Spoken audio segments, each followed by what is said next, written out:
l'administration d'Idlib pendant une dizaine d'années, a été pour, Jolani une expérience, de société, débarrassée justement du djihadisme et je pense que c'est ça qui les a montrés, plus compétents. En tout cas, ils sont apparus de manière, comme étant une force compétente, ce qui explique aussi la manière dont le premier ministre, syrien, bon, qui avait aucun pouvoir, hein, il faut bien le dire, a pu passer les clés, en douceur. Je pense qu'il y a une grande lassitude. Je pense qu'au bout de 15 ans de guerre civile, c'était un peu comme au Liban, si vous voulez, les gens n'ont plus envie de se battre, n'ont plus envie de se massacrer et je pense qu'on va vers une Syrie, un peu compliquée, mais fédérale, ou en tout cas, l'idée de nation syrienne, qui avait, je pense, été un peu un mythe, n'aura plus de raison d'être. On va avoir un bloc kurde, un bloc alawite, un bloc druze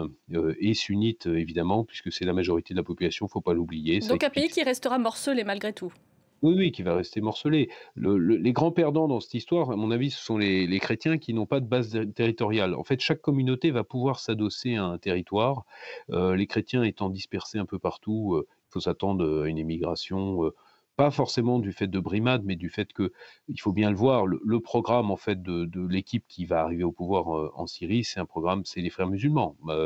Donc c'est pas Daesh, ce sont même les pires ennemis de Daesh, mais c'est les frères musulmans et ça va être compliqué pour, certaines minorités de vivre, dans cette Syrie-là. Mais c'est aussi la Syrie que veulent peut-être les 70 ou les 80 de sunnites, du pays.